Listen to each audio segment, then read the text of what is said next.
नमस्कार विद्यार्थी बंधुगण मु डॉक्टर क्षीरोद चंद्र बेहेरा आपण मान को मोर यूट्यूब चैनल को स्वागत जनाऊँ। विद्यार्थी बंधुगण आज आम सबुज काव्यधारा संपर्क में आलोचना करवा। अति संक्षिप्त रे मु सबुज काव्यधारा संपर्क में आपण मान को सूचना प्रदान करी। विशेषतः बीए ओडिया सम्मान श्रेणी रे पढ़ुवा विद्यार्थी मान निमित्त ए अध्यायटी तैयारी करुछि। सेमान को बुझिबा निमित्त मु आज प्रसंगटी आलोचना को नहीं। सबुज काव्यधारा संपर्क में आपण माने अनेक तथ्य पाइथिबे। विशेषतः यह विश्वयुद्ध पृष्ठभूमि रे रचित बंगला साहित्य द्वारा प्रभावित एपरि अनेक प्रसंग आसी थाए। तेबे मने रखंतु प्रथम जिनसटी आपण माने मने रखिबे जे रेभेन्सा महाविद्यालय रे 1922 मसीह रे 5 जन बंधु भेट होइचंती एवं सेमाने जोब्रार एक पशु डाक्तरखानार कोठरी रे नॉनसेंस क्लब तैयारिया पाई योजना करिसंती। ए जो 5 जन बंधु होउचंती सेमाने अन्नदा शंकर राय, काणिंदी चरण पाणिग्राही, वैकुंठनाथ पट्टनायक, शरद चंद्र मुखार्जी एवं हरिहर महापात्र यह जानिचंती। तेणु प्रथमे से कोठरी रे जोठी सेठी वैकुंठनाथ पट्टनायक रोथले एवं अन्नदा शंकर वैकुंठ पट्टनायक सेठी रोथले एवं अन्नदा शंकर राय प्रायतः तांको पाखु जाउथले। काहेकि ना अन्नदा शंकर राय एवं वैकुंठनाथ पट्टनायक आगरू बंधुत्व थिला। ढेंकानाल रे से माने गोटिए हाई स्कूल रे पाठ पढुथले, सेठू तांकर बंधुत्व थिला। एवं ये जो 5 जन जाक अन्नदा शंकर, कालीचरण, वैकुंठनाथ, शरद चंद्र एवं हरिहर एमाने हाई स्कूल पढुथिबा बेलू तांकर साहित्य सहित परिचय होइतिला। साहित्य रचना रे से माने मनोनिवेश करथिले एवं से समयर विशिष्ट चिंतानायक एवं लेखक मानक सहित एमानकर परिचय हो सारी रेभेन्सा विश्वविद्यालय को आसिया बेलू गोदावरी सिंह संपर्क में से जानी, नीलकंठ संपर्क में जानी, अनेक सत्यवादी वन विद्यालय सहित संपृक्त थिले। तेणु एमाने गोटे साहित्यिक राजनीतिक वातावरण भितर पढ़ी। तेणु जितेबाला रेभेन्सा महाविद्यालय एमाने एकत्रित होती से साहित्यिक पृष्ठभूमि एवं राजनीतिक पृष्ठभूमि निर्मित हो सारी। ये प्रथम संशयटी शंकाटी आपण मान मनरे जात हवाटा स्वाभाविक जे एमाने रेभेन्सा कॉलेज रे पढ़ु पढ़ु किपरि एक जुगटीए सृष्टि कले। प्रकृति ताहार पृष्ठभूमि आहुरी बलिष्ठ थिला। से माने हाई स्कूल बेलू ही साहित्य साधना करथिले एवं तत्कालीन राजनीतिक परिवेश साहित्यिक परिवेश सहित घनिष्ठ भाव संपृक्त थिले। तेणु एमाने अति प्रतिभा संपन्न युवक थिले। रेभेन्सा महाविद्यालय रे गोटे परिवेश से माने पाइले, गोटे बौद्धिक परिवेश पाइले।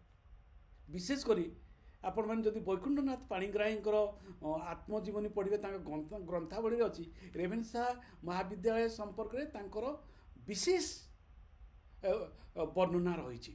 सेठी जो थिले इंग्राजी अध्यापक एवं इंग्राजी अध्यापक जो पाठ पढ़ुले, इतिहास अध्यापक जो पाठ पढ़ुले से मैंने तांको द्वारा गभीर भाव में अनुप्राणित होइतिले एवं से अनुप्राणित से मैंने कौन कले ना से जो जोब्रार पशु डाक्तरखाना रे गोटे कोठरी रे पशु डाक्तरखानार गोटे कोठरी रे संध्या बेले वैकुंठनाथ पट्टनायक एवं अन्नदा शंकर राय प्रथमे चिंता कले जे इंग्लिश कवि विलियम काउपर परी नॉनसेंस क्लब टीए गठन करिवे एवं परवर्ती समय ये 5 जन बंधु एकत्रित होइचंती एवं नॉनसेंस क्लब तैयारी करिसंती।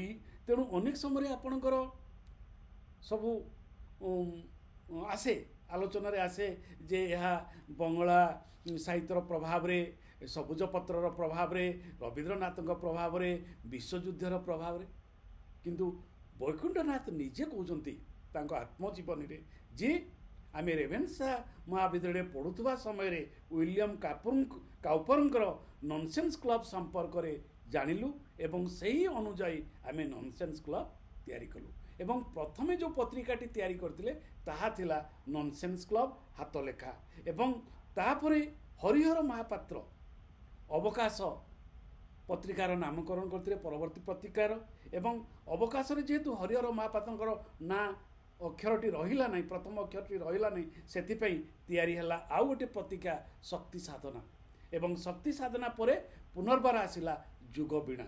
ତେଣୁ ଚାରୋଟି ପତ୍ରିକା ନନସେନ୍ସ କ୍ଲବ୍ ପତ୍ରିକା, ଅବକାଶ ପତ୍ରିକା, ଶକ୍ତି ସାଧନା ପତ୍ରିକା ଏବଂ ଯୁଗବୀଣା ପତ୍ରିକା ଏହିପରି ଭାବରେ ଚାରୋଟି ପତ୍ରିକା ନନସେନ୍ସ କ୍ଲବ୍ର ଏହି 5 ଜଣ ସଦସ୍ୟଙ୍କ ଦ୍ୱାରା ପ୍ରକାଶିତ ହୋଇଥିଲା। ତେଣୁ ଏଇ ଯେଉଁ ନନସେନ୍ସ କ୍ଲବ୍ ତିଆରି ହେଲା ଏବଂ ସେମାନେ ଗୋଟିଏ ଯୁଗର ଆରମ୍ଭ କଲେ। ଏ ଯୁଗର ଆଭିମୁଖ୍ୟ କ'ଣ ଥିଲା? ଏ ଯୁଗର ବା ଏଇ ଯେଉଁ 5 ଜଣ ଯୁବକ କବିଙ୍କର ଯେଉଁ ସୃଜନ ଦେଖିବା, ତାଙ୍କର ସାହିତ୍ୟ ସାଧନା ଦେଖିବା, ତାହେଲେ ଆମେ 6ଟି ପ୍ରମୁଖ ଗୁଣ ପାଇପାରିବା। 6ଟି ପ୍ରମୁଖ ଗୁଣ କ'ଣ? ପ୍ରଥମଟି ହେଉଛି ଯେଉଁଟା ତାଙ୍କୁ ପରିଚୟ ପ୍ରଦାନ କରିଥିଲା, ସେଇଟା ହେଉଛି ଯୁବସୁଲଭ ଉଦ୍ଦାମତା, ରୋମାଣ୍ଟିକ୍ ଭାବପ୍ରବଣତା ଏବଂ ସୃଜନ ସ୍ୱପ୍ନ। ମନେ ରଖନ୍ତୁ, ଇଏ ହେଉଛି ପ୍ରଥମ। ଗୋଟେ ଯେହେତୁ ସେମାନେ ଯୁବକ ଥିଲେ, ବହୁତ କମ୍ ବୟସର ଥିଲେ, ତେଣୁ ସେଇ 18-20 ବୟସ ଭିତରେ ଥିଲେ ସେମାନେ ଏବଂ ସେତେବେଳେ ତାଙ୍କର ଯୁବସୁଲଭ ଉଦ୍ଦାମତା ରହିଥିଲା। ତେଣୁ ସେମାନେ ରୋମାଣ୍ଟିକ୍ ଭାବ ପ୍ରବଣତାରେ ଭରପୁର ଥିଲେ, ସୃଜନ ସ୍ୱପ୍ନ ଦେଖିଥିଲେ ଏବଂ ଏସବୁ ଗୁଡ଼ିକ ମୁଁ କହିଦେଉଛି, ଏସବୁ ଗୁଡ଼ିକ ସେମାନେ ରେଭେନ୍ସା ମହାବିଦ୍ୟାଳୟରୁ ଆହରଣ କରିଥିଲେ।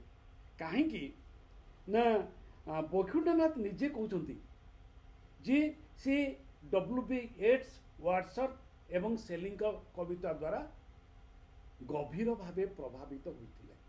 ତେଣୁ ସେତେବେଳେ ବିଶ୍ୱ ସାହିତ୍ୟରେ କ'ଣ ରଚନା କରାଯାଉଛି ଏବଂ ସେ ରଚନାର ସ୍ୱର କ'ଣ, ସେ ସମ୍ପର୍କରେ ସଚେତନ ଥିଲେ ଏ ଯୁବକମାନେ, ଏ କଲେଜ ଛାତ୍ରମାନେ।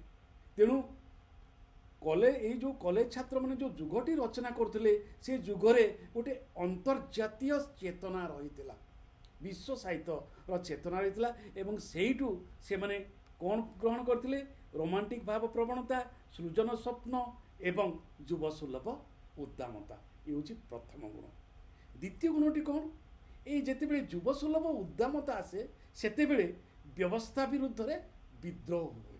ତେଣୁ ଏମାନଙ୍କର କବିତାରେ ଗୋଟେ ବିଦ୍ରୋହର ସ୍ୱର ଥିଲା। ବିଦ୍ରୋହ କାହିଁକି ବିଦ୍ରୋହର ସ୍ୱର ଥିଲା?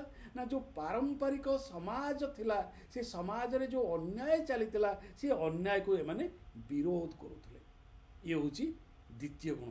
ଏବଂ ତୃତୀୟ ଗୁଣଟି ହେଉଛି କ'ଣ? ଏ ବିରୋଧ କରିବା ସମୟରେ ସେମାନେ ନାରୀକୁ ସମ୍ମାନ ଦେଉଥିଲେ। ନାରୀକୁ ପ୍ରମୁଖ ସ୍ଥାନ ଦେଇଛି ସବୁଜ ଯୁଗ। ମନେ ରଖନ୍ତୁ, ନାରୀକୁ ପ୍ରମୁଖ ସ୍ଥାନ ଦେଇଛି। ତେଣୁ ଏମାନେ ନାରୀକୁ ସମ୍ମାନ ଦେଇଛନ୍ତି ଏବଂ ଏହି ବିଦ୍ରୋହ କେବଳ ବିଦ୍ରୋହରେ ସରିଯାଇ ନାହିଁ। କ'ଣ ହେଉଛି? ଏ ବିଦ୍ରୋହର ପରବର୍ତ୍ତୀ ପର୍ଯ୍ୟାୟରେ ଏମାନେ ଏକ ନୂତନ ସମାଜର ପରିକଳ୍ପନା କରୁଛନ୍ତି। ଏଇଥିପାଇଁ ସେମାନେ ବିଦ୍ରୋହ କରୁଛନ୍ତି, ଏଇଥିପାଇଁ ସେମାନେ ବ୍ୟବସ୍ଥାକୁ ପ୍ରତିହତ କରୁଛନ୍ତି। ଯେଉଁ ସାମାଜିକ ବ୍ୟବସ୍ଥା ଚାଲି ଆସିଛି, ରୁଗ୍ଣ ସମାଜ କଥା କହୁଛନ୍ତି ଏବଂ ବିଶ୍ୱ ସମାଜ ସହିତ ଯେତେବେଳେ ତୁଳନା କରୁଛନ୍ତି, ସେତେବେଳେ ଓଡ଼ିଆ ସମାଜର କୁସଂସ୍କାର ପ୍ରବଣତାକୁ ସେମାନଙ୍କୁ ବହୁତ ବାଧିତ କରିଛି। ତେଣୁ ସାହିତ୍ୟରେ, କବିତାରେ ସେମାନେ ତାହାର ବିଦ୍ରୋହ କରିଛନ୍ତି। ତେଣୁ ନୂତନ ସମାଜର ପରିକଳ୍ପନା କରିବା ସହ ଏମାନେ କୁସଂସ୍କାର ମୁକ୍ତ ସମାଜ ଗଠନ ନିମିତ୍ତ ଚିନ୍ତା କରିଛନ୍ତି, ସ୍ୱପ୍ନ ଦେଖିଛନ୍ତି। ଏ ହେଉଛି ତୃତୀୟ। ଚତୁର୍ଥଟି ହେଉଛି ବିଶ୍ୱ ସାହିତ୍ୟ ଓ ବିଶ୍ୱ ମାନବ ସହ ଏମାନେ ସମ୍ପର୍କାନ୍ୱିତ ହୋଇଯାଇଛନ୍ତି। ଏପର୍ଯ୍ୟନ୍ତ ଓଡ଼ିଆ ସାହିତ୍ୟ ବିଶ୍ୱ ସାହିତ୍ୟ ସହିତ ସମ୍ପର୍କାନ୍ୱିତ ହୋଇନଥିଲା, ବିଶ୍ୱ ସମାଜ ସହିତ ସମ୍ପର୍କାନ୍ୱିତ ହୋଇନଥିଲା। ଏମାନେ ପ୍ରଥମେ ବିଶ୍ୱ ସମାଜ ସହିତ, ବିଶ୍ୱ ସାହିତ୍ୟ ସହିତ ନିଜକୁ, ନିଜ ସାହିତ୍ୟକୁ ସମ୍ପର୍କାନ୍ୱିତ କରିଛନ୍ତି। ତାପରେ ଏଇଟା ହେଲା ଚତୁର୍ଥ। ପଞ୍ଚମଟା ହେଉଛି ଆଉ ଗୋଟେ ବଡ଼ କଥା, ଯେ ଗତାନୁଗତିକତାକୁ ପରିତ୍ୟାଗ।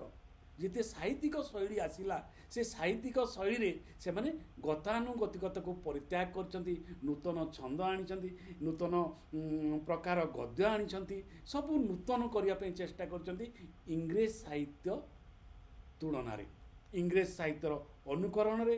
ତାର ସେହି ଏପର୍ଯ୍ୟନ୍ତ କ'ଣ ଚାଲିଥିଲା, ସଂସ୍କୃତ ସାହିତ୍ୟରେ ସହିତ ତୁଳନା ହେଉଥିଲା। ସଂସ୍କୃତ ସାହିତ୍ୟ ଓଡ଼ିଆ ସାହିତ୍ୟର ପ୍ରତିସ୍ପର୍ଦ୍ଧୀ ସାହିତ୍ୟ ଥିଲା, କିନ୍ତୁ ଏଇଠି ପ୍ରଥମେ ରାଧାନାଥ ଯଦିଓ ବିଦେଶୀ ସାହିତ୍ୟର କାହାଣୀକୁ ଆଣିଛନ୍ତି ଏବଂ ସିଏ ମଧ୍ୟ କାୟକଳ୍ପରେ ପରିବର୍ତ୍ତନ କରିବା ପାଇଁ ଚେଷ୍ଟା କରିଛନ୍ତି, କିନ୍ତୁ ସବୁଜ ଯୁଗରେ ତାହା ଅତ୍ୟନ୍ତ ଅଧିକ ଓ ପ୍ରାଞ୍ଜଳ ଭାବରେ ପ୍ରକାଶିତ ହୋଇଛି। କ'ଣ ନା ଗତାନୁଗତିକତାର ପରିତ୍ୟାଗ ହୋଇଛନ୍ତି। କେଉଁଥିରେ? ଉଭୟ କବିତା ବା ଗଳ୍ପ ବା ଉପନ୍ୟାସର କାହାଣୀରେ ଏବଂ ତାହାର ଶିଳ୍ପ କୌଶଳରେ, ଆଙ୍ଗିକରେ ଓ ଆତ୍ମିକରେ ଗୋଟେ ବିରାଟ ପରିବର୍ତ୍ତନ ଆସିଛି ସବୁଜ ଯୁଗରେ। ଏବଂ ସେଇ ପରିବର୍ତ୍ତନର ପ୍ରଥମ ଧାରାଟି ହେଉଛି କିଏ ନା 6 ନମ୍ବରରେ ଯେଉଁଟା ବାସନ୍ତୀ ଉପନ୍ୟାସ। ଆମେ ଯେତେବେଳେ ସବୁଜ ଯୁଗର ଆଲୋଚନା କରିଥାଉ ସେତେବେଳେ କେବଳ କବିତା ଭିତରେ, ସୃଜନ ସ୍ୱପ୍ନ ଭିତରେ, ବିଦ୍ରୋହ ଭିତରେ ବାନ୍ଧି ରହିଥାଉ ନା, ସବୁଜ ଯୁଗର ସାହିତ୍ୟରେ ଏଇ ଯେଉଁ ନୂତନ ଛନ୍ଦ ଆସିଛି, ନୂତନ ଗଦ୍ୟ ଆସିଛି, ନୂତନ ଚିନ୍ତନ ଆସିଛି ଏବଂ ସେହି ଅନୁଯାୟୀ ବାସନ୍ତୀ ପରି ଏକ ଅନନ୍ୟ ଉପନ୍ୟାସ, ଆଉ ସେପରି ଉପନ୍ୟାସ ଓଡ଼ିଆ ସାହିତ୍ୟରେ ରଚନା କରାଯାଇ ନାହିଁ। ତେଣୁ ବାସନ୍ତୀ ପରି ଉପନ୍ୟାସଟିଏ ରଚିତ ହୋଇଛି, ତାହା ଗୋଟେ ନୂତନ ଧାରା ସୃଷ୍ଟି କରିଛି। ତେଣୁ ଏଇ ବାସନ୍ତୀ ଉପନ୍ୟାସ ବଙ୍ଗଳାର ବାରୱାରୀ ଉପନ୍ୟାସ, ମନେ ରଖନ୍ତୁ, ବଙ୍ଗଳାରେ ରଚିତ ହୋଇଛି ବାରୱାରୀ ଉପନ୍ୟାସ। 12 ଜଣ ଲେଖକ ଲେଖିଥିଲେ ସେହି ଉପନ୍ୟାସଟିକୁ, ବଙ୍ଗଳା ଭାଷାର ସେ ଉପନ୍ୟାସଟି। ସେହି ଅନୁକରଣରେ ବାସନ୍ତୀ ଉପନ୍ୟାସ ଲେଖା ହେଇଛି ଏବଂ ବାସନ୍ତୀ ଉପନ୍ୟାସକୁ ଲେଖିଛନ୍ତି ସେ ସମୟର 9 ଜଣ ଲେଖକ। ମନେ ରଖନ୍ତୁ ବାସନ୍ତୀ ଉପନ୍ୟାସ କିଏ କିଏ ଲେଖିଛନ୍ତି ନା ସେଥିରେ କାଣିନ୍ଦୀ ଚରଣ ପାଣିଗ୍ରାହୀ ଅଛନ୍ତି, ଶରତ ଚନ୍ଦ୍ର ମୁଖାର୍ଜୀ ଅଛନ୍ତି, ହରିହର ମହାପାତ୍ର ଅଛନ୍ତି, ଅନ୍ନଦାଶଙ୍କର ରାୟ ଅଛନ୍ତି, ସରଳା ଦେବୀ ଅଛନ୍ତି, ମୁରଲୀଧର ମହାନ୍ତି ଅଛନ୍ତି, ପ୍ରତିଭା ଦେବୀ ଅଛନ୍ତି ଏବଂ ମନେ ମନେ ଉପନ୍ୟାସର ଲେଖକ ବୈଷ୍ଣବ ଚରଣ ଦାସ ଅଛନ୍ତି। ଏଇ 9 ଜଣ ମିଶିକି ସେମାନେ ବାସନ୍ତୀ ଉପନ୍ୟାସ ଲେଖିଥିଲେ ଏବଂ ଏ ଉପନ୍ୟାସଟି ପ୍ରଥମେ ଉତ୍କଳ ସାହିତ୍ୟ ପତ୍ରିକାରେ ଧାରାବାହିକ ଭାବେ ପ୍ରକାଶ ପାଇଥିଲା। ତେଣୁ ଏଇ ଯେଉଁ 6ଟି ଗୁଣ ହେଉଛି, ଏ 6ଟି ହେଉଛି ପ୍ରମୁଖ ଗୁଣ ସବୁଜ କାବ୍ୟଧାରାର। କ'ଣ ସେଥିପାଇଁ ପ୍ରଳୟ ପ୍ରେରଣାରେ ଅନ୍ନଦାଶଙ୍କର କହୁଛନ୍ତି, କ'ଣ କହୁଛନ୍ତି? ପ୍ରଳୟ ପ୍ରେରଣା ବହୁ ଚର୍ଚ୍ଚିତ କବିତା ସବୁଜ କାବ୍ୟଧାରାର। ସେଠି କହୁଛନ୍ତି ଅଗ୍ନିକଣା ଅଗ୍ନିକଣା ଦେହ ଦୀପେ ଜାଳ ଦୀପ୍ତ ଶିଖା, ତୀବ୍ର ତେଜେ ଦହିବି ମୁଁ ଜଡ଼ତାର ଅନ୍ଧ କୁଜ୍ଝ ଟୀକା। ଏ ହେଉଛି ଆଦର୍ଶ, ଏ ହେଉଛି ସବୁଜ କାବ୍ୟଧାରାର ଆଭିମୁଖ୍ୟ। କ'ଣ? ଅଗ୍ନିକଣା ଅଗ୍ନିକଣା ଦେହ ଦୀପେ ଜାଳ ଦୀପ୍ତ ଶିଖା, ଦେହର ଦୀପରେ, ଆମ ଦେହରେ ତମେ ଦୀପ୍ତ ଶିଖା, ପ୍ରଦୀପ୍ତ ଶିଖା, ଯେମିତି ବାଜିରାଉତ କବିତାରେ ସଚିଦାନନ୍ଦ ରାଉତରାୟ କହୁଛନ୍ତି, ନୁହେଁ ବନ୍ଧୁ ନୁହେଁ ଏହା ଚିତା, ବାଜିରାଉତ ଚିତାକୁ ଦେଖି ଠିକ୍ ସେମିତି ଏଠି କୁହାଉଛି ଯେ ହେ ଅଗ୍ନିକଣା ଆମ ଦେହରେ ତମେ ପ୍ରଦୀପ ହୋଇ ଜଳ ଏବଂ ଏଇ ପ୍ରଦୀପ କ'ଣ କରିବ? ଏ ଦେହ ପ୍ରଦୀପ କ'ଣ କରିବ ନା ଅନ୍ଧ କୁଜ୍ଝ ଟୀକା, ଅନ୍ଧ କୁସଂସ୍କାର, ଅନ୍ଧ ହେଉଛି ଏଠି କୁସଂସ୍କାର, କୁସଂସ୍କାରର କୁହୁଡ଼ିକୁ ଦୂର କରିଦେଇକି ଆଲୋକ ଆଣିବ, ଜ୍ଞାନର ଆଲୋକ ଆଣିବ, ମାନବତାର ଆଲୋକ ଆଣିବ। ଇଏ ହେଉଛି, ତେଣୁ ଏମାନେ ବିଦ୍ରୋହ କରୁଛନ୍ତି ଏବଂ ତା ସହିତ ଏକ ନୂତନ ସମାଜ ଗଠନ କରିବାର ସ୍ୱପ୍ନ ଦେଖୁଛନ୍ତି। ଏଇଠି ଏଇ ଦ୍ୱନ୍ଦ୍ୱଟିକୁ, ପରସ୍ପର ବିରୋଧୀ ଦୁଇଟି ଗୁଣକୁ ଆପଣମାନଙ୍କୁ ମନେ ରଖିବା ପାଇଁ ପଡ଼ିବ। ଗୋଟିଏ ପଟେ ବିଦ୍ରୋହ, ଅନ୍ୟ ପଟେ ସୃଜନ, ଭାଙ୍ଗିଲେ ଯାଇ ନୂତନ ସମାଜଟିଏ ଗଢ଼ି ହେବ। ଇଏ ହେଉଛି ସେମାନଙ୍କର ବିଚାର ଏବଂ ଏଇଥିରେ ପ୍ରକାଶ ପାଉଛି ଯୁବ ସୁଲଭ ଉଦ୍ଦାମତା। ତେଣୁ ରୋମାଣ୍ଟିକ ପ୍ରବଣତା କେବଳ ପ୍ରେମରେ ସୀମାବଦ୍ଧ ହୋଇଯାଇ ନାହିଁ, କେବଳ ପ୍ରେମରେ ସଂକୁଚିତ ହୋଇନାହିଁ, ବିଦ୍ରୋହ ଏବଂ ବିଦ୍ରୋହ ସହିତ ସୃଜନ। ତେଣୁ ରୋମାଣ୍ଟିକ ପ୍ରବଣତା ପ୍ରେମମୟ ହୋଇଛି, ପୁଣି ବିଦ୍ରୋହମୟ ହୋଇଛି, ପୁଣି ସର୍ଜନମୟ ହୋଇଛି। ତେଣୁ ପ୍ରେମର 3ଟି ସତ୍ତାକୁ आपण माने सबुज काव्यधारा उपलब्धि करेंगे।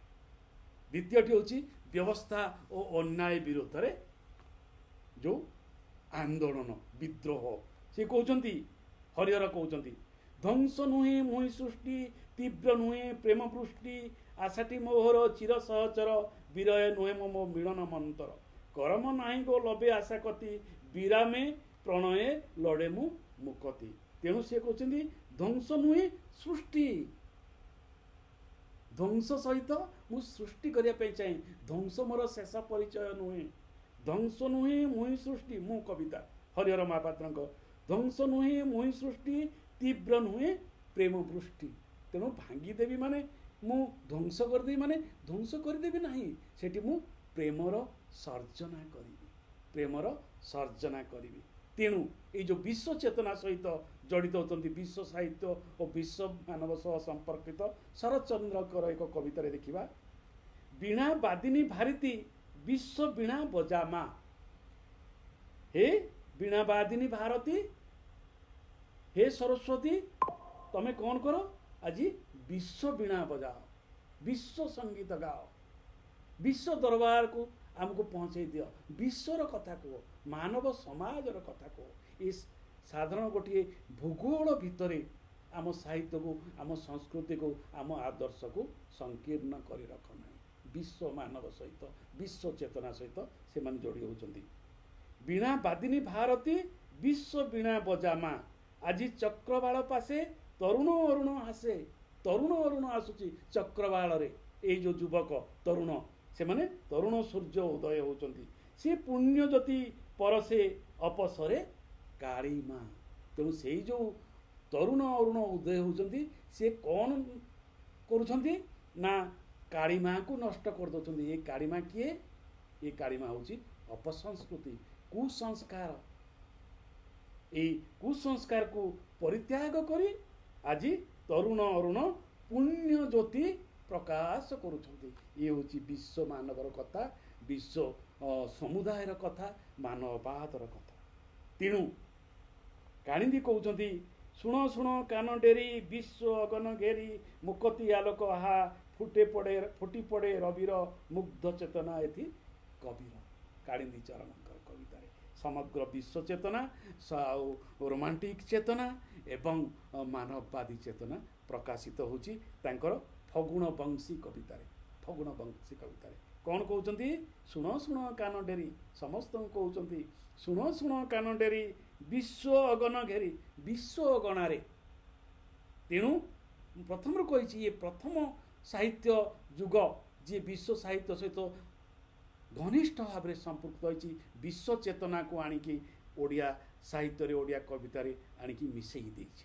कारण ये समस्त लेखक समस्त कविगण विश्व साहित्यर सबु उत्कृष्ट ग्रंथ को अध्ययन करथिले और से चेतना रे निज चेतना को मधुर समन्वित करथिले एवं सही चेतना को आनी निज साहित्य रे से माने संजीवनी रूपे प्रयोग करथिले अमृत रूपे प्रयोग करथिले नूतन साहित्य रचना कले। तेणु छंदरे जिते छंद से तैयारी कर नूतन छंद देखिए कालीचरण पाणिग्राहीकर पुरी मंदिर कविताटी गोटे अति चमत्कार छंदरे लिखाई ज्यामितिक स्तर में गोटे जहाँ आपण कहे